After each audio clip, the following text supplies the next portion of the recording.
we start to realize that a lot of this stuff goes away. So first of all, what is E at 0, 0? What is the error I get if I don't slide the thing at all? It's 0. Great. Next, I've got this funny little term here. It says I of xy minus I of xy. What is that? You betcha. 0. Okay? And here it is again. 0. And notice this 0 is the one that's multiplying the second derivative term. And what about down below? Another 0. That's the one that's multiplying the cross derivative term. So when I get rid of all of the stuff that equals 0, my equations become very, very simple, and they look like this. Okay? My main function is 0, my first derivative components are 0, and these components, which go in the matrix, they are just these simple terms here. Okay? And you'll notice that the only thing in here is first derivative with respect to x times first derivative with respect to x, first derivative with respect to y times the first derivative with respect to y, and the first derivative with respect to x times the first derivative with respect to y. Say that 7 times fast. There are no second derivatives left. So getting rid of all my erasures, we take that bottom part, we shove that into the top part there, because that's the only thing left that's going to be non-zero, right? Because this is all 0 and this is all 0 because of these zeros. All right? So when we do that, what does our equation look like? It looks like this. All right? So the only thing we have left is that the evaluation of that error function for a small u and small v is approximately, remember it's a Taylor series approximation, is approximately this function. Okay? And remember, no more second derivatives. They've been killed by multiplying by these zeros. We just have the squares of the first derivatives and then the product of the two different derivatives. That's still pretty ugly. We can make that look even nicer. All right?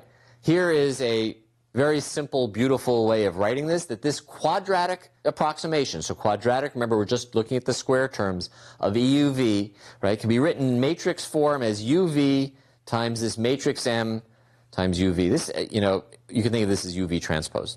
All right. Where M is the second moment matrix written down here. Okay?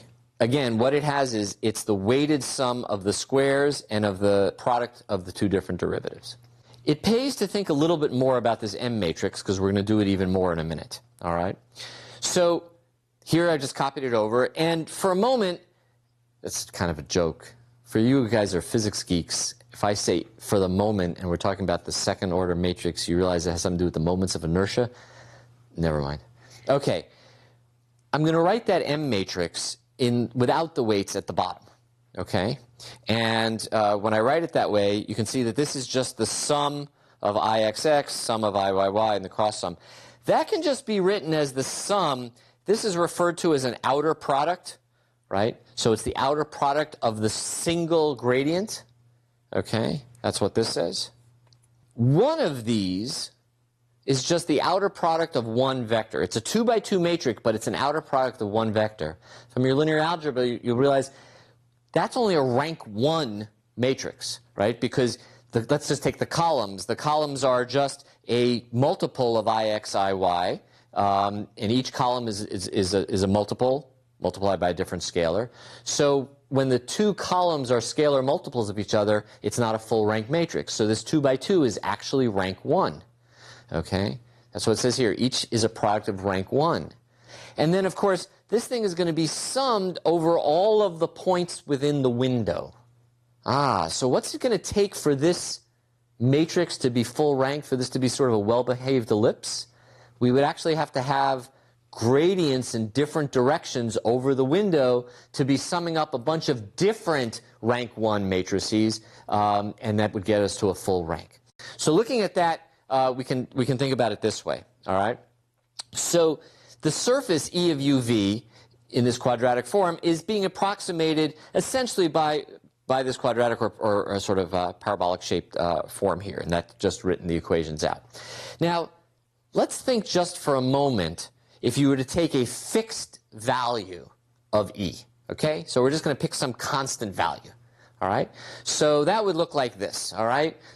And here I've written it two ways. I've written it sort of down below in sort of the elegant matrix way, which we're about to cover up because I like inducing pain.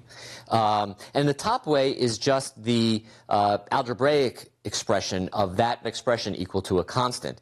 And what you can see here is, you might remember, this is the equation of an ellipse in U and V space.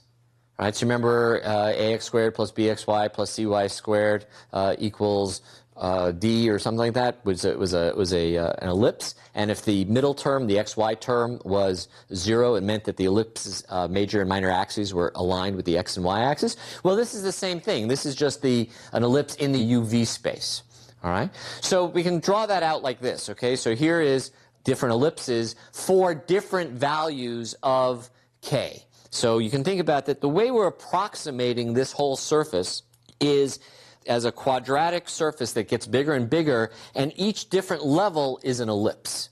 Okay, so that's what you get when you do this type of second-order quadratic Taylor expansion of this function.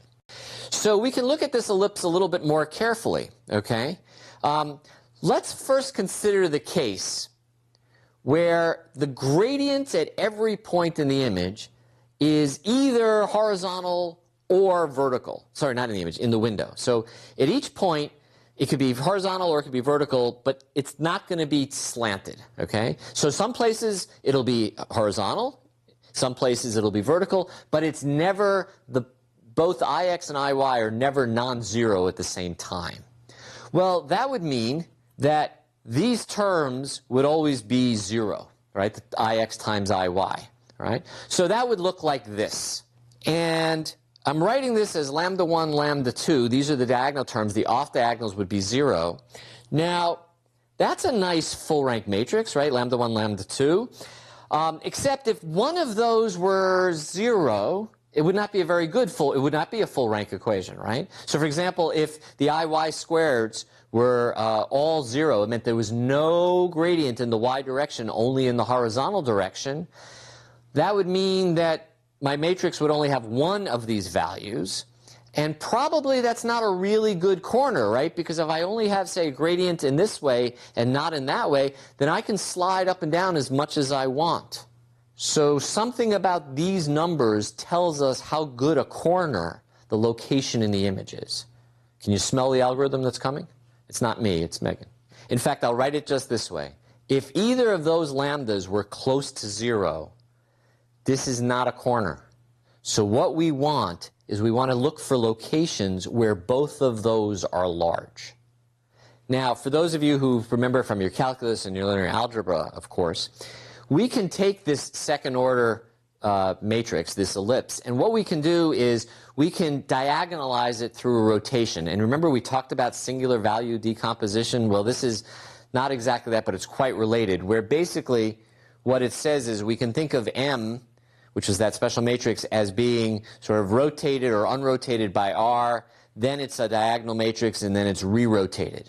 The axis lengths of those ellipses, okay, how big those ellipses are, that's determined by the eigenvalues, these numbers, of that diagonalization, and the orientation of the ellipse is determined by that rotation.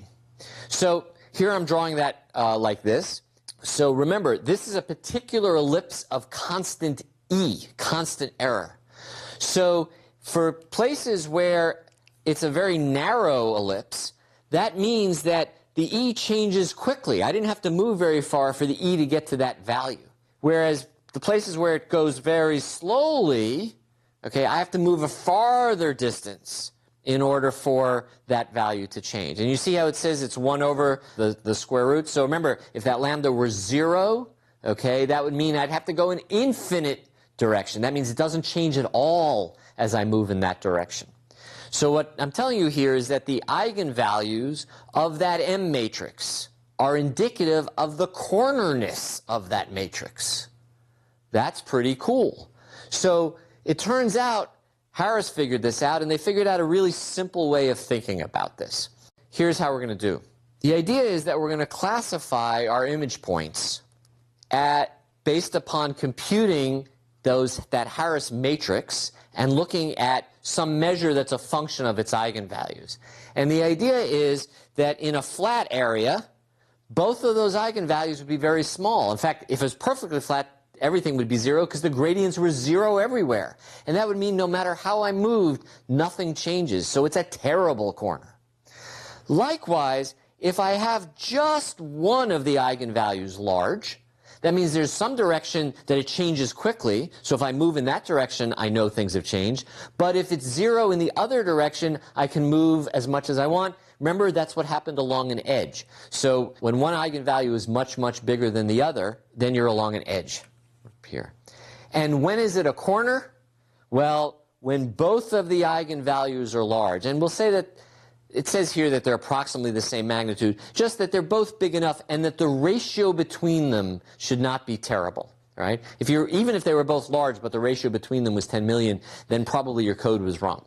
If they're moderately large and your ratio between them is still pretty big, then you have to worry because it means one gradient is much, much more dominant than the other, and maybe the noise is affecting finding of the corner. So you want them to be approximately the same magnitude. So you might think, great, that means all I have to do is find the eigenvectors and the eigenvalues. Right? Right. Guess what? You don't even have to do that. This is what was so good about the Harris thing. You have to remember something from your linear algebra. And by the way, I have to look this up every time, so if you don't remember, that's okay. One is that the determinant of a matrix, remember the determinant of a matrix? That's actually the product of the eigenvalues. Okay, so lambda 1, lambda 2, multiply them together, that's the determinant. With the two zeros in there, it's easy to see, it's a little harder to see in the more general case. The other thing is that the trace of the matrix, right, the sum of the diagonals, is the sum of the eigenvalues. So the determinant of a 2 by 2 is trivial to compute, right? This minus that, or however you like to do determinants of 2 by 2s. Trace is easy, sum them up. And the Harris operator was just to compute some function r. You take the M matrix, you take its determinant minus some constant of the square of the trace. And I'll tell you that empirically, the constant was some small number, 0.04, 0.06 written here. Exactly how things scale depends a little bit on the way you do your gradient operators and pixels. Okay, so it's the determinant, which is a product, minus the alpha trace. So the real equation of what you're looking at is right there. Okay, so taking a look at lambda 1, lambda 2 minus alpha times lambda 1 plus lambda 2 squared. Let's think about this. R depends on the eigenvalues, but we don't actually have to compute them. And that's great, because even in the 80s, you didn't want to compute your eigenvalues, maybe, I don't know. But the idea is that you compute a single number, all right, really fast, all right? So we've already said that R is large for a corner. And why is that? Well, if they're large, then both of the L1 and L2 are large. Their product is even larger. And if you take the squares, you know, it's L1 squared plus 2L1 L2 plus L2 squared, subtract it off. Yeah, but you're subtracting off alpha of it. It's a small amount. Okay, so it's still going to be large. But if only one of the L's is large, then this term goes small, whereas one of these terms is large, so the R value is negative. Okay, so you can measure the R value, and it's negative along an edge. So R is large for a corner, it's negative along an edge. And if the magnitude of R is small, basically that means that everything was small, right? So L1 and L2 is small, everything there is small. Well, that's the flat region we were talking about, right? None of the gradients have any magnitude to speak of. So let's take a look at this working. Here is some images taken from, there's something called the MPEG flower garden sequence. It was used for demonstrating certain kind of image processing algorithms. It's just convenient here. So the first thing is, let's take a look in a low textured region, all right? So there's not very much going on there. The gradients there have very small magnitude. And what's being shown here, both as an image and as a plot, is how does that error function change as I move around in U and V.